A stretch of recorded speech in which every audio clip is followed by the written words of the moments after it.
I'm Dr. Shivani, founder of DCC, teaching BMS from last 6 years. Graduation जो है मेरा वो जीएससी नागपुर से हुआ है और एमए संस्कृत जो है वो केकेएसयू कालिदास यूनिवर्सिटी से हुआ है। नेक्स्ट अगर बात करें रिपीटर्स बैच की, तो repeaters batch we are starting from this Sunday. अभी कुछ लोगों को लग रहा होगा कि हमारे एक सब्जेक्ट बैक है, कुछ लोगों के दो सब्जेक्ट बैक होंगे, कुछ लोगों के मोर देन टू होंगे। ठीक है, तो आप लोगों के लिए पैटर्न क्या रहेगा? तो सबसे पहले थोड़ा जो कंफ्यूजन है आप लोगों में वो दूर कर देते हैं। तो जो 80 केटी से पास हुए हैं, ठीक है, उनको उनके जो सेकेंड ईयर के बैचेस होंगे वो रेगुलर होंगे। तो आपको आपकी पढ़ाई, पेपर की पढ़ाई भी करनी है, प्लस आपके क्लासेस भी करने हैं, आपकी अटेंडेंस भी आपको वहां पे मेंटेन करनी रहेगी। ठीक है। ऑन अदर हैंड जो अदर सब्जेक्ट्स, मतलब जो मोर देन टू, थ्री और थ्री से ज्यादा जो जिनके सब्जेक्ट बैक लगे हैं, तो अदर स्टूडेंट्स मतलब जो रेगुलर बैच है उनसे वो 6 मंथ बैक रहेंगे। ठीक है, 6 मंथ थोड़े पीछे चलेंगे। तो जिनके 3 और 3 से ज्यादा सब्जेक्ट बैक है, वो सबसे पहला जो अपना फोकस है वो पूरा का पूरा फोकस अपने पढ़ाई पे रखें।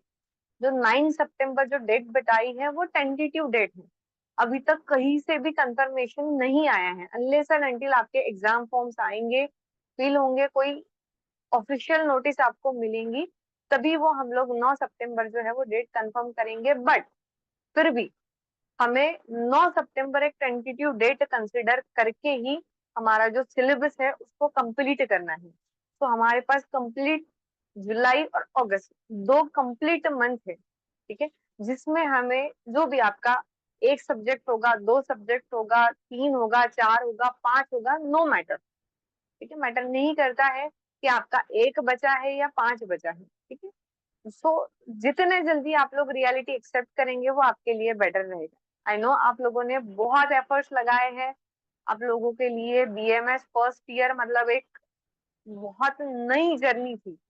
ठीक है, संस्कृत एंड ऑल, मराठी, हिंदी, है ना, जितने भी सीबीएसई वाले, इंग्लिश मीडियम वाले स्टूडेंट्स थे उनके लिए तो कम्प्लीटली नई जर्नी थी। फिर भी you did your best, but still जो आपके हाथ में था वो अभी चला गया है।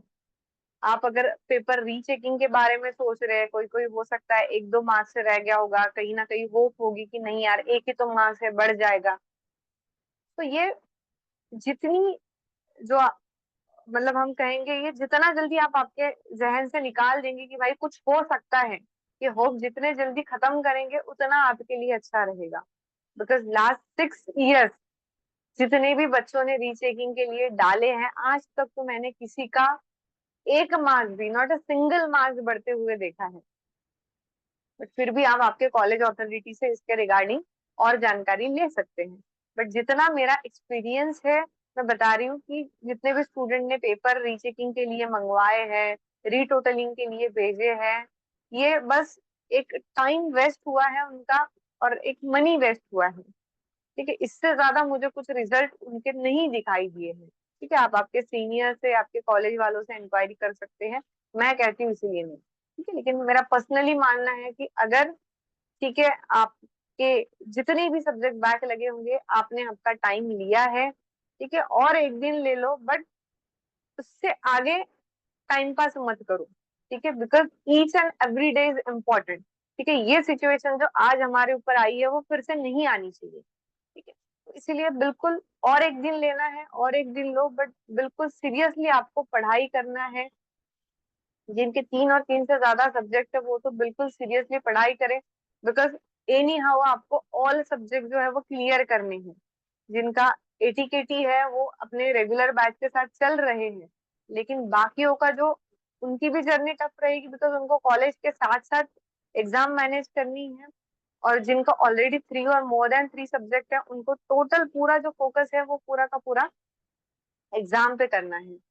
तो अभी से, बिल्कुल अभी से सीरियस हो जाना है। जो भी लोग क्लासेस लगाना चाहते हैं, वो संडे से हमारी जो रिपीटर्स बैच है वो स्टार्ट होगी।